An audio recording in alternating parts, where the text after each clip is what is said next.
হাজবেন্ডের লাশ দিয়ে তাকে যাবো না। একজন আসুক আমাকে বলুক আমার হাজবেন্ডের যারা মারছে তাদের শাস্তি দিবে, আমি আমার হাজবেন্ডের লাশ নিয়ে যাবো না। আমার হাজবেন্ড বেরোছে 2 ঘন্টাও হয় নাই ভাই, 1 ঘন্টার মাথায় 1 ঘন্টা অবশ্যই এখানে আছে যেখানে আছে। 1 ঘন্টার মাথায় কেন ওকে মারবে? ওকে বাসা থেকে বের হতে পারবে না? বাসা কোথায় ছিল? আমার বাসা রায়েরবাগ মোহাম্মদবাগ, রায়েরবাগ মোহাম্মদবাগ। উনি কোথায় গুলি করেছেন? না একদম না, বের করবেন না, একদম সাংবাদিক তো বের করবেন না আপনারা, বের করার মতো রাইট আপনাদের নাই।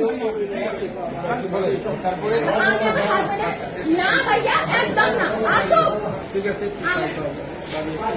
ভাইয়া। আমার 2 বছরের বাচ্চা, আমাকে কি জবাব দিব? 2 বছর মাত্র জন্মদিন কাটিয়েছে।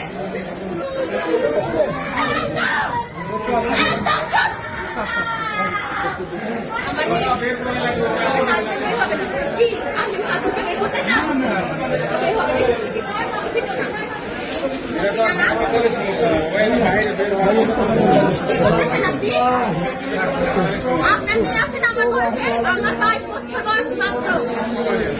আমার জীবনের দাম কি? আমি বাকি জীবন কিভাবে কাটাবো? আমি কবে মারা যাবো তা তো কোনো ঠিক নাই।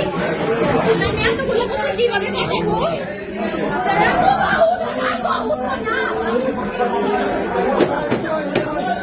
আমি বিধবা, আমার কি বিধবা হওয়ার বয়স হয়েছে বলেন?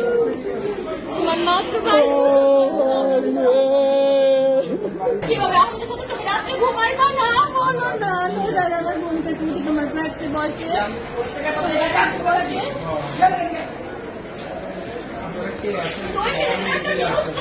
তারপরে তোমার অর্থনীতি সবচেয়ে হেডলাইনে লেখা থাকতে উমুক মারা গেছে, গোলাগুলি গেছে।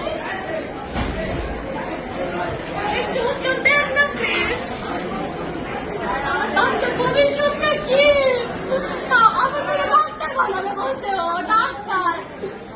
আমি অনেক বড় একটা বাসা নিয়ে থাকি, আমার বাসা থেকে বের হয়ে যেতে হবে। আমি ভাড়া কোথা থেকে দিব? নজরে রাখবো, আমরা কিভাবে বাঁচবো? নজরে রাখবো, নজরে রাখবো। প্লিজ উঠে যাও না বাবু, উঠে যাও না তুমি। আল্লাহ নজরে রাখবো। জানো আমার মা কি বলবে? আমার মা নজরে রাখবো, হ্যাঁ নজরে রাখবো। উঠো না, আমি তো তোমার আজের সময় আম কেটে দিচ্ছিলাম।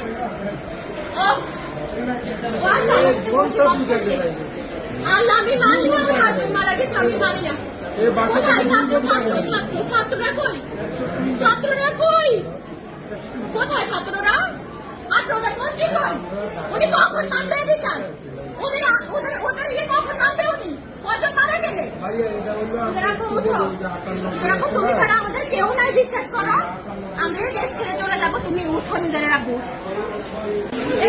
উঠে যাও না। নিজেরা কতজন গেছে গেছে, নিজেরা তুমি বাড়তে যাও না। নিজেরা কতজন গেছে গেছে, তুমি কিছু